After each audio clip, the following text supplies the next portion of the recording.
en fait, c'est une expérimentation qu'on va mener sur 3 communes du département. Saint-Abraham, Le Saint et Neuliac. Donc c'est 3 communes qui n'ont pas de présence postale sur leur territoire et qui ont accepté une proposition de la commission départementale de présence postale territoriale, donc qui rassemble des élus du département, à la fois des élus communaux, des élus départementaux et des élus régionaux, qui ont souhaité voir comment on pouvait rapprocher les services de la Poste de la population, notamment en milieu rural. Donc on a sollicité 3 communes, et on remercie la commune de Saint-Abraham et Madame la maire d'avoir répondu favorablement, pour mener une expérimentation sur 6 mois renouvelable une fois, où cette expérimentation permettra aux habitants de la commune de solliciter via le secrétariat de la mairie la venue du facteur au domicile pour réaliser un ensemble d'opérations postales. C'est des choses qui existent déjà, mais il y a tout un processus pour bénéficier de ce service. Il faut appeler à une plateforme nationale. Mais on a préféré créer quelque chose d'un peu plus proche, créer de la proximité et de la facilité pour que les habitants de la commune, donc de Saint-Abraham, puissent bénéficier d'un ensemble de services et de prestations de la part de leur factrice ou de leur facteur. Alors les prestations, elles sont simples, c'est toutes les opérations courrier-colis. Ça va de l'achat de timbre à l'envoi d'un colis, l'achat d'emballage de colis de la Poste. Par exemple, vous avez un colis envoyé mais vous n'avez pas d'emballage colissimo. Vous pourrez solliciter le dispositif pour que votre factrice ou votre facteur puisse vous apporter à domicile l'emballage, voire quelques jours plus tard, viennent le rechercher pour l'expédier. C'est également un autre point pour les clients de la banque postale, que ce soit compte courant ou compte épargne, vous pourrez bénéficier d'un dépannage bancaire. C'est-à-dire que vous solliciterez donc la mairie qui informera la Poste qu'il faut passer à domicile, et là la factrice ou le facteur viendra recueillir votre demande à ce niveau-là et vérifier et recueillir toutes les pièces nécessaires pour bénéficier de ce dispositif. C'est des choses qui existent déjà, hein, mais les gens l'ont un peu oublié ou ne savent pas où s'adresser pour en bénéficier. Et donc je remercie Benoît Guédon, qui est le directeur de l'établissement courrier-colis de Ploërmel-Ponty. Et donc ce sont ces factrices et ces facteurs qui vont opérer pendant cette période d'expérimentation. Et on remercie également la secrétaire de mairie, dont je n'ai pas le nom. Marion Olivaux. Marion Olivaux, qui a accepté, mais tout de suite. Oui, tout à fait. Sachant qu'on lui a dit qu'elle aurait peut-être un peu plus d'activité, mais qui a accepté tout de suite de faire le lien. En fait, elle va recevoir les demandes des gens, soit physiquement, soit par téléphone, et ensuite elle enverra un mail à l'établissement courrier pour qu'on déclenche le dispositif. Et c'est vrai que dans les 3 communes, les personnes à l'accueil des mairies, donc les secrétaires de mairie généralement, ont toutes répondu favorablement parce qu'elles y voyaient un intérêt pour la population de leur commune. Et je pense que c'est louable, il faut oui, bien sûr, je pense qu'elles sont au contact quotidiennement des habitants et de leurs difficultés, et ça peut faire partie de leurs difficultés. Donc je pense qu'avant tout le monde, elles ont conscience en fait de l'intérêt de ce nouveau service. Donc ça va permettre à tout le monde, tous les habitants de la commune, alors c'est que les habitants de Saint-Abraham sur les secteurs, notamment les personnes qui n'ont pas de possibilité de se déplacer comme elles le souhaiteraient, de pouvoir justement bénéficier de l'ensemble de ces services à domicile. Donc je remercie encore Madame la maire pour avoir accepté.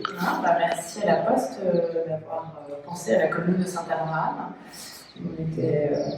On y a été très favorable tout de suite, les élus aussi, donc voilà, on est satisfaits. En plus, il y a un temps de formation, donc de prise en main effectivement du service par la secrétaire de mairie qui va avoir lieu là. Donc voilà, il y a un accompagnement, donc c'est bien encadré.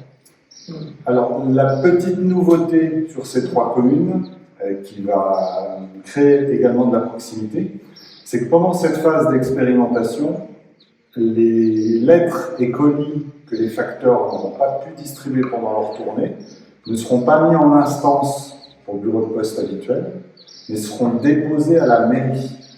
C'est-à-dire que c'est la secrétaire de mairie qui remettra les instances aux habitants de la commune. Quand un facteur passe avec un colis ou une lettre, il va faire 2 passages. si c'est remis contre signature, il va faire 2 passages. La première fois, il va vous signaler qu'il est passé et vous proposer de faire évoluer la distribution si vous le souhaitez, soit à un autre jour, à un autre horaire, etc. Et au deuxième passage, il va vous dire qu'il doit déposer la lettre ou le colis, habituellement c'est en bureau de poste, et bien là ce sera à la mairie. C'est-à-dire que les habitants de la commune, pendant ces 6 mois, vont pouvoir revenir chercher leurs instances directement à la mairie, sans avoir à se déplacer au bureau de poste de proximité. Voilà. L'idée de cette expérimentation, c'est de voir si elle apporte un plus à la population, si les gens la sollicitent, et on fera un bilan de toute façon à posteriori pour voir si les demandes à domicile ont été utiles, ou si le service des instances a été plébiscité, ou si les deux ont été plébiscités. Auquel cas, de toute façon, à la fin de cette expérimentation, la commission départementale de présence postale territoriale fera un bilan et fera remonter les résultats de cette expérimentation au niveau national. Pour savoir s'il y a un intérêt de le démultiplier, de le faire évoluer. Et toutes les factrices et les facteurs sont équipés d'un smartphone quand ils font leur tournée. Je pense que vous avez déjà dû le voir au quotidien. Et quand ils prendront leur service le matin, ils auront une information sur leur téléphone qui leur indique qu'ils doivent s'arrêter à tel endroit. S'il y a 1, 2, 3, 4, 5 demandes par jour, il y aura 1, 2, 3, 4, 5 demandes par jour. S'il y en a 20, c'est que le service répond vraiment à un besoin. Oui, voilà. Du coup, c'est ce que je voulais. Voilà. Mais l'idée, c'est vraiment de mesurer justement cet intérêt et l'opportunité d'avoir une telle proximité. C'était l'idée de la commission départementale, c'est-à-dire de ne pas réinventer quelque chose qui existe déjà, mais de se dire pourquoi les gens ne le sollicitent pas plus que ça. Parce qu'aujourd'hui, vous pouvez appeler le 3631 et demander à bénéficier d'un passage facteur, mais les gens ne le font pas parce que souvent ils ne connaissent pas le numéro, ou alors parce qu'ils ne veulent pas solliciter une plateforme, parce qu'il y a un temps d'attente pour eux qu'ils estiment un peu complexe. Donc là, l'idée de la commission départementale, en travaillant avec les équipes du courrier et du grand public, c'est-à-dire le réseau des bureaux de poste, c'est bien comment on peut faire pour que ce soit plus simple pour les gens. Et on a pensé aux mairies, parce que la plupart du temps, c'est en mairie que les gens viennent solliciter un renseignement, un service ou une aide.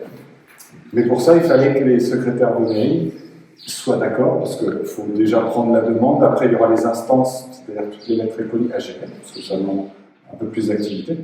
Mais comme on disait tout à l'heure, elles ont toutes répondu favorablement tout de suite. Elles sont relativement habituées, ce sont des agents qui sont multitâches.